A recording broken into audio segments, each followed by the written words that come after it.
Hello GS academy के YouTube channel पर आपका स्वागत है। मैं हूं पवन। तो आज का करंट जीके स्टार्ट करते हैं। पहला है,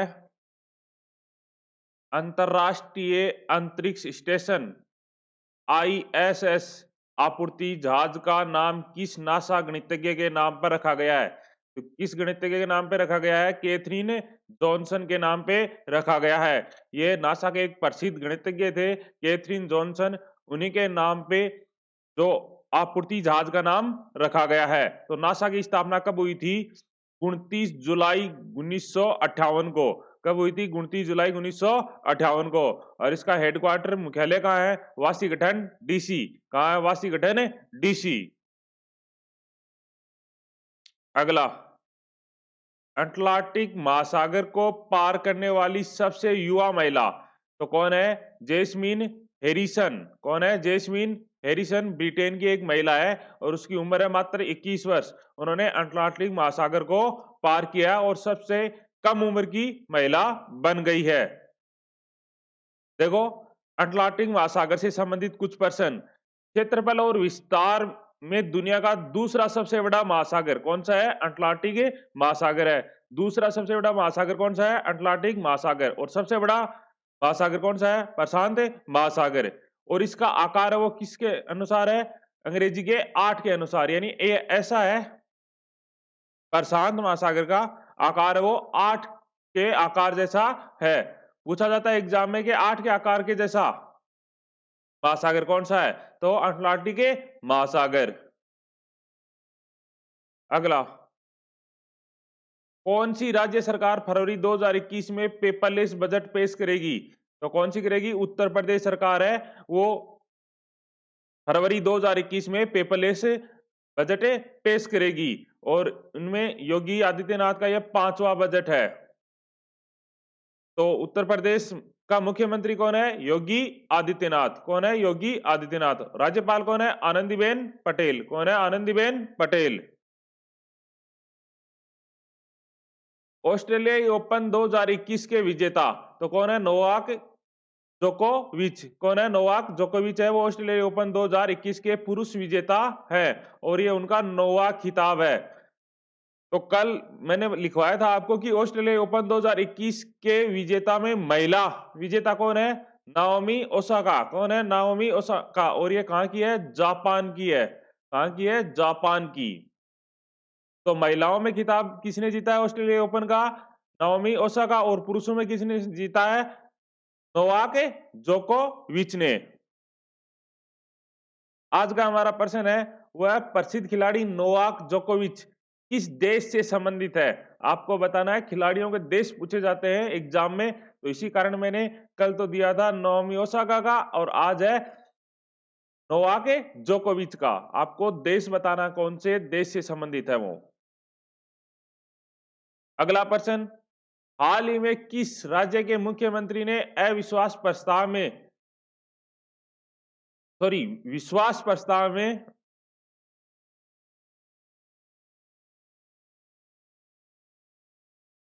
असफल होने पर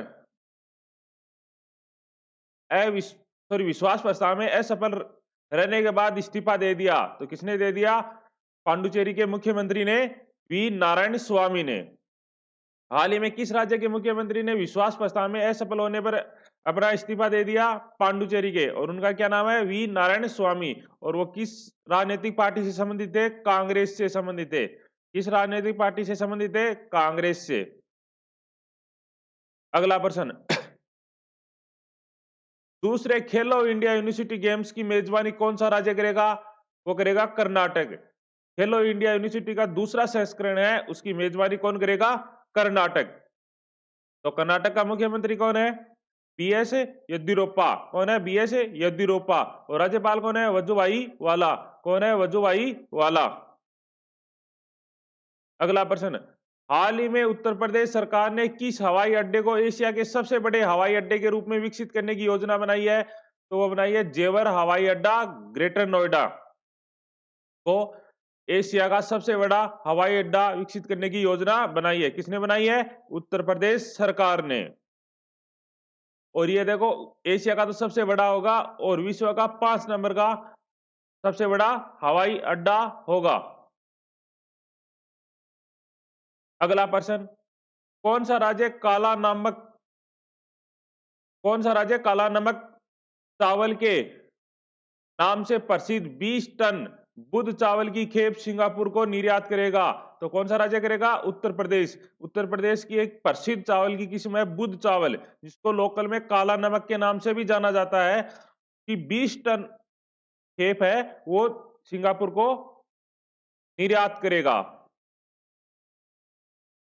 पिछला हमारा प्रश्न था वो था प्रसिद्ध खिलाड़ी नाओमी ओसाका किस देश से संबंधित है?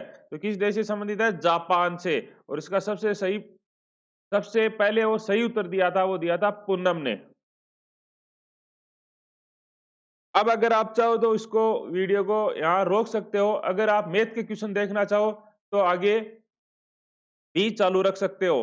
मैं आपको इंपॉर्टेंट क्वेश्चन जो एग्जाम में आने वाले हैं उनको करवा रहा हूं, और उनको कैसे हैंडल किया जाए वो बता रहा हूं मैं। तो देखो, पहला है एक बैग में 1 रुपए, एक बैग में 1 रुपए, 50 पैसे, 50 पैसे तथा 25 पैसे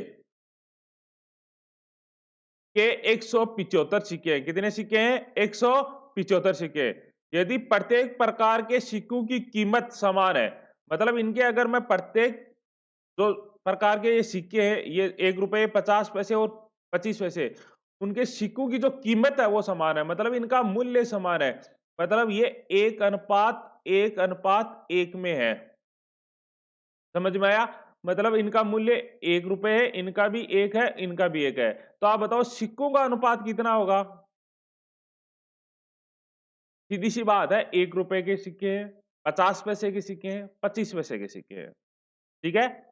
और वो कितने हैं टोटल? 175 है, और सभी सिक्कों की जो कीमत है वो समान है, मतलब सभी से समान रुपए बन रहे हैं। तो समान रुपए बन रहे हैं मतलब 1:1:1 में बन रहे हैं।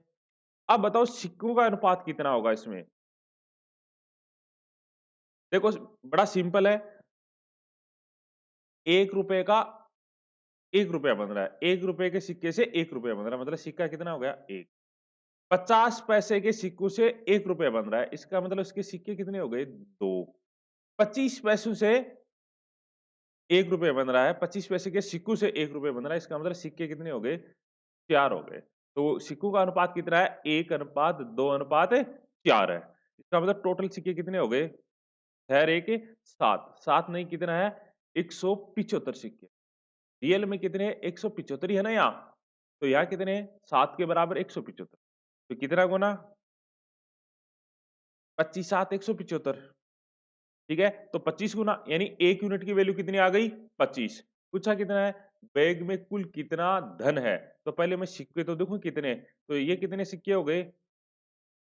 ये 25 गुना होंगे तो ये 25, और ये कितने हो गए? 50, और ये कितने हो गए? 100 सिक्के हो गए। इनके आप डायरेक्ट भी निकाल सकते हो। देखो, ये 25 गुना है तो मूल्य पूछा है उनका, तो मूल्य भी 25 गुना होगा, तो ये 25 गुना कितना आ जाएंगे? 25 रुपए, और यहाँ भी कितने आ जाएंगे? 25 रुपए, और यहाँ भी कितने आ जाएंगे? 25 रुपए। तो कितने हो गए? 25 75 हो गए, तो 75 रुपए आ गए। अगर आपसे यहाँ से नहीं निकालना चाहो तो यहाँ 25 सिक्के हो गए, तो 25 सिक्के हो गए 1 रुपए के, तो रुपए कितने हो गए? 25। यहाँ देखो 50 पैसे के 50 सिक्के हो गए, तो रुपए कितने हो गए? 25। यहाँ देखो 25 पैसे के 100 सिक्के हो गए, तो रुपए कितने हो गए? 25। तो टोटल रुपए कितने हो गए? 75 हो गए। तो इसको आप ऐसे नहीं निकाल के डायरेक्ट ही निकाल लो ना यहाँ से, आपको पता चल गया 1 यूनिट की वैल्यू कितनी है? 25 है, तो इसके बराबर यहाँ रख दो, उत्तर आ जाएंगे। समझ में आया? नेक्स्ट, बहुत ही अच्छा क्वेश्चन है ये। इसमें स्टूडेंट बहुत अक्सर गलती करते हैं। ये बोल रहा है A+B अनुपात B+C अनुपात C+A कितना है? 6:7:8 है, तथा ABC बराबर 14 है, तो C का मान ज्ञात करो। देखो, ये तो है रियल, और ये दिया इनका अनुपात यानी यूनिट। तो पहले हम क्या करेंगे? इनका अनुपात निकालेंगे। तो देखो A+B, फिर बोल रहा है B+C और C+A, इनका अनुपात कितना दे रखा है? 6:7:8। तो इन सभी को हम जोड़ देंगे, इधर वाले को भी और इधर वालों को भी जोड़ दिया। अब देखो बात करें, यहाँ A कितना आ गया? 2A, और यहाँ B कितनी है? 2B, और C भी कितनी है? 2। तो 2 कॉमन ले लूं मैं, यहाँ कितना आ गया? A+B+C बराबर यहाँ कितना आ गया? 13 8 21, ठीक है। देखो 2 गुणा में इधर आके भाग में, तो a प्लस बी प्लस सी बराबर कितना आ गया 21/2 यानी 10.5 ये आ गया। अब हमें पूछा किसका सी का मान, तो सी का पूछा है तो हमें सी का पूछा तो हमें पता होना चाहिए। देखो यहाँ से हम सी का मान निकाल सकते हैं यूनिट की, लेकिन हमें ए और बी का पता होना चाहिए, और ए और बी का हमें पता है क्या, यहाँ से देखो ए और बी कितना दिया हुआ है 6 दिया हुआ है, तो इसका मतलब सी की यूनिट कितनी आ जाएगी 10.5 से कितना घटा दूं मैं 6 घटा दूं तो कितना आ जाएगा 4.5। इसका मतलब हमें 10.4 यूनिट की वैल्यू दी है और पूछी किसकी है 4.5 यूनिट की वैल्यू पूछी है। इनका आप अनुपात निकाल के थोड़ा छोटा भी कर सकते हो, कैसे मैं बता दूं आपको। देखिए जैसे टोटल दिया हमें 10.5 यूनिट वैल्यू आ गई, पूछा किसका है सी का, और सी की कितनी यूनिट वैल्यू है 4.5। इसका फिर से अनुपात निकाल लो आप, अनुपात से अनुपात ये सॉरी पॉइंट से पॉइंट कैंसिल, 5 से काट दो इसको या 15 से काट दो, 15 7 105 और 15 3 45। अब देखो टोटल 7 है और सी की वैल्यू 3 है, टोटल 7 नहीं कितना है टोटल 14 है, कितना गुना दुगुना, तो इसका मतलब ये भी सी भी दुगुना हो जाएगा, कितना आएगा 6, ये इसका उत्तर है। तो सी का मान कितना आ गया 6 आ गया, समझ में आया। नेक्स्ट है बहुत ही अच्छा क्वेश्चन है और छोटा सा क्वेश्चन है। ये क्वेश्चन बोल रहा है देखो, दो व्यक्ति खाने के लिए मेज पर बैठे हैं।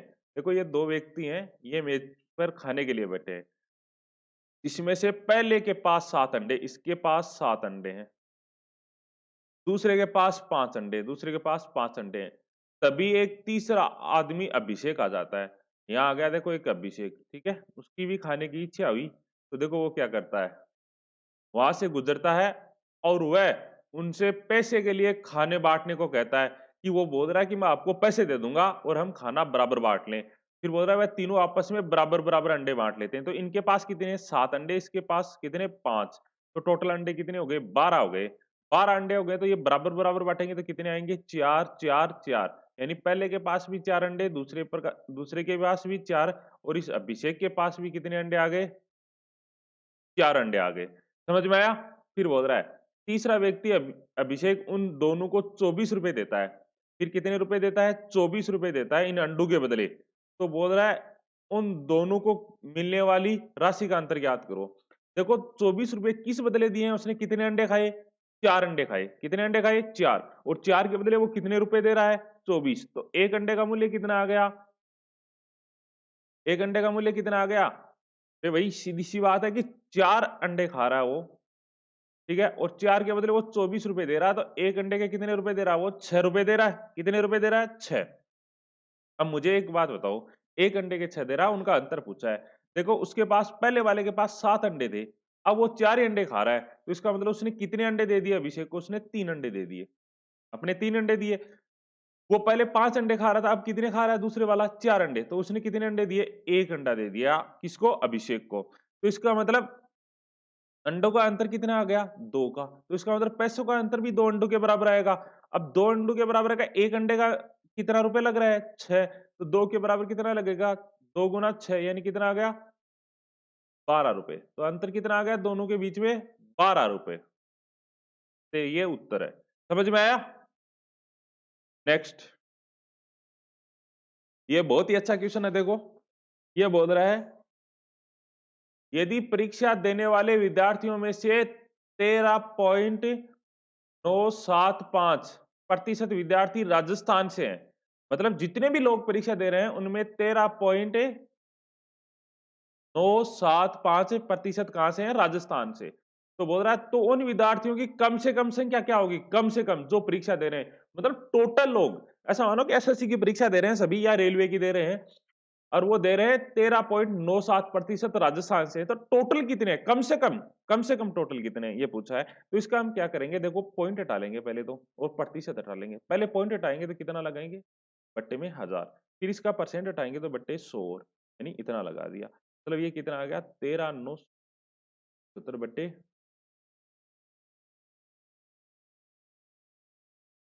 ये आ गया 1 लाख।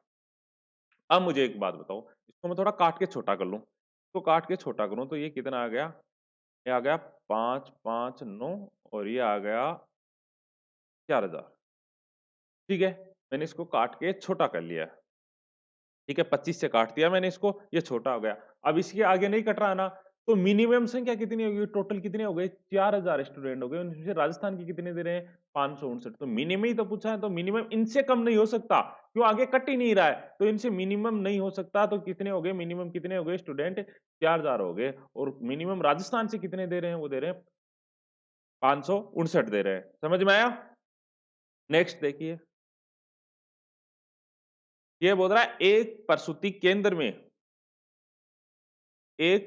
केंद्र में जन्म संख्या के सभी मामलों में से 5% जुड़वा बच्चे हैं। ठीक है, ऐसा मानो कि टोटल जो जन्म हुए वो कितने हुए? तो उनमें से 5% क्या है? जुड़वा है। 5% जुड़वा है, तो शेष कितने हो गए? 95। यानी इनके तो एक बच्चा हुआ है और इनके कितने बच्चे हुए हैं? दो। ठीक है, जुड़वा में तो इनके दो दो बच्चे हुए हैं 5% के, और इनके कितने? 95% के एक एक हुआ है। अब आगे बोल रहा है, तो कुल पैदा हुए बच्चों में से लगभग कितने प्रतिशत बच्चे जुड़वा हैं? तो कुल पैदा हुए, तो कुल कितने हुए? इनके देखो एक हुआ, तो टोटल कितने हो गए? 95 पैदा हुए। यहाँ देखो इनके दो दो पैदा हुए, तो कितने हो गए? टोटल 10 पैदा हो गए। तो टोटल कितने हो गए? 105 पैदा हो गए। कितने हो गए? 105। तो उनमें बोल रहा है कि जो जुड़वा पैदा हुए वो बताए, तो जुड़वा कितने हुए? 10। 10 जुड़वा लोग है ना। ठीक है, तो 10 उनका प्रतिशत पूछा है, तो 10 लोग जुड़वा पैदा हुए किनमें से? 105 में से। आप परसेंट निकालोगे तो गुणा 100।